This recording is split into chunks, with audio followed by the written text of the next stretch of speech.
जरा सोचो, अगर तुम अचानक से 13वीं सदी में पहुंच जाओ तो क्या होगा। कुछ ऐसा ही होता है जमाल के साथ। जमाल वॉलकर एक आदमी है जो मेडुअल वर्ल्ड नाम के थीम पार्क में काम करता है। उस थीम पार्क की मालकिन को पार्क के भविष्य की चिंता हो रही थी, क्योंकि पिछले कुछ महीनों से वो घाटे में जा रही है और ऊपर से जल्दी ही पास में एक और नया थीम पार्क खुल जाएगा। अगर इन्होंने जल्दी ही कोई नया आइडिया नहीं सोचा तो उनका पार्क पिट जाएगा। शाम के समय जमाल को साफ सफाई का काम सौंपा गया। सफाई करते वक्त उसे पानी में एक चमकता हुआ तावीज मिला जो देखने में बहुत महंगा लग रहा था। उसे उठाने की कोशिश में जमाल पानी में गिर गया और जब वो बाहर निकला तो उसने देखा कि वो पार्क में था ही नहीं। उसे लगा कि शायद वो पास में खुलने वाले नए पार्क कैसल वर्ल्ड में पहुंच गया, जबकि असलियत में वो इस प्राचीन कवच की वजह से 13वीं सदी के इंग्लैंड में जा पहुंचा। सबसे पहले उसे नोल्ड नाम का एक शराबी मिला। हालांकि उसने पुराने समय के कपड़े पहने थे,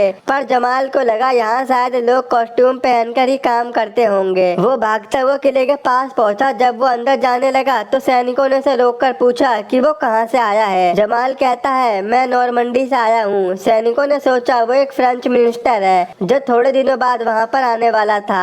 उन्होंने उसे अंदर जाने दिया। किले के अंदर के सभी लोगों को 13वीं सदी के कपड़े पहना देख वो थीम पार्क वालों से इम्प्रेस हो गया। उसे अब तक समझ में नहीं आया था कि वो अपने समय से पीछे के समय में आ गया है। अचानक उसकी नजर एक विक्टोरिया नाम की खूबसूरत लड़की पर पड़ी। जब जमाल ने उससे बात करने की कोशिश की तो सेनापति पर्सिवल वहाँ पर आ जाता है। वो अपनी ताकत और वर्दी का गलत इस्तेमाल करता था। उसकी हरकतें तो ऐसी थीं कि मानो वहाँ की सारी औरतें उसकी रखेल थीं। जमाल को ये बात पसंद नहीं आई और उसने गुस्से में कहा, बेटे ढंग में रह ले वरना मैनेजर से कंप्लेंट कर दूंगा तेरी। सेनापति ने अपनी तलवार बाहर निकाल ली, लेकिन जमाल को लगा ये तो नकली है, इससे क्या डरना। सेनापति के सामने उसकी बहादुरी देखकर सभी लोग उससे इम्प्रेस हो गए। इसके बाद उसे राजा के सामने ले जाया जाता है। मालूम पड़ा कि राजा ने अपनी बेटी रेजिना की शादी नॉर्मंडी के राजकुमार से तय कर रखी है। उन्हें लग रहा था कि जमाल नॉर्मंडी फ्रांस से आया है, जबकि वो अमेरिका की नॉर्मंडी से था। जब उससे पूछा गया कि राजकुमार यहाँ कब तक पहुँचेंगे तो जमाल ने ऐसा ही कोई भी तारीख बोल दी।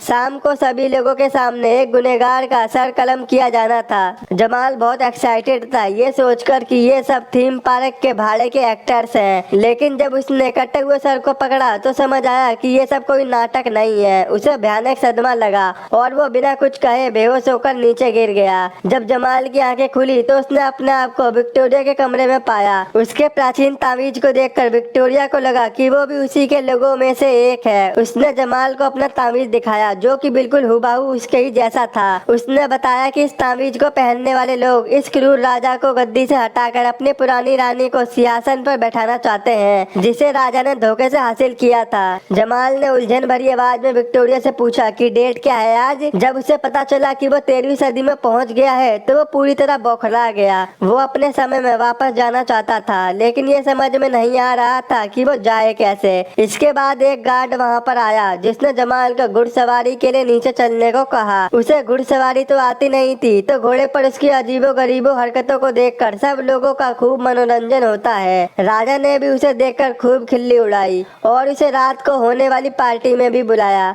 रात को पार्टी में जमाल ने प्रभु देवा की तरह ठुमके सुमके लगाए। जब सब लोग नाच रहे थे तो राजकुमारी रेजिना उसे कोने में खींचकर एक चुम्मी दे देती है। तभी पर्सिवल ने पीछे से आकर कहा कि राजकुमारी के साथ कुछ ऐसा करने की तुम्हारी हिम्मत कैसे हुई। इतने में दो लोग खंजर लिए हुए राजा की तरफ बढ़ने लगे, लेकिन जमाल झूमर की रस्सी से झूलता हुआ सीधे राजा के ऊपर गिर गया। तुक्के से ही सही पर उसने राजा की जान बचा ली। कुछ देर बाद राजा ने पर्सिवल को सुरक्षा में ढील पर रखने के लिए सेनापति के पद से हटाकर जमाल को सेनापति बना दिया। किले की सुरक्षा के लिए जमाल ने उल्टी सीधी तरकीबें लगाई। उसने कहा कि उसके मुंह जैसा ये एक स्टैचू किले के एंट्री के लिए बना दो। डर के मारे सारे दुश्मन अंदर ही नहीं आएंगे, पैंट गीली हो जाएगी उनकी। अगले दिन वो राजा के साथ एक किसान के घर गया जिस पर इल्जाम लगा था कि राजा के बाग से एक शलजम चुराने का। किसान ने बताया ये सब उसने अपने भूखे परिवार का पेट भरने के लिए किया, लेकिन इसके बावजूद राजा ने इतनी छोटी गलती के लिए उसका सर धड़ से से अलग करने का हुक्म दिया, क्योंकि अब जमाल ही सेनापति है तो ये सब उसकी देख रेख में होगा। राजा के जाने के बाद उसने किसान को कुछ पैसे देकर कहा, बेटा तू भाग जा यहाँ से, ये तेरा सर धड़ से अलग कर देंगे, पागल आदमी है, सलजम के पीछे आदमी को मार रहा है, पागल है ये राजा। रात को वो विक्टोरिया से मिला, जो उसे अपने साथ मिलकर राजा को गद्दी से हटाने में उनकी मदद करने के लिए कहती है, लेकिन जमाल ने ये सोचकर मना कर दिया कि जब राजा सलगम के पीछे सर कटवा रहा है तो उसे मारने की साजिश करने वालों के साथ वो क्या करेगा। विक्टोरिया उसे पत्थर दिल कहकर वहाँ से चली जाती है। आधी रात को एक औरत जमाल के कमरे में आई, उसे लगा कि ये विक्टोरिया है और उसने उसे कुछ करने से रोका भी नहीं। अगली सुबह नॉर्मंडी से आने वाला रियल मिनिस्टर वहाँ पहुँच गया। राजा समझ गया कि जमाल ने उसके साथ फरेब किया है। वो सेनापति और फ्रांस के आए हुए मिनिस्टर के साथ जमाल के पास पहुँचा, जहाँ वो राजकुमारी के साथ सो रहा था। राजकुमारी को ऐसी हालत में देख नॉर्मंडी से आए हुए उस मिनिस्टर ने शादी कैंसिल कर दी।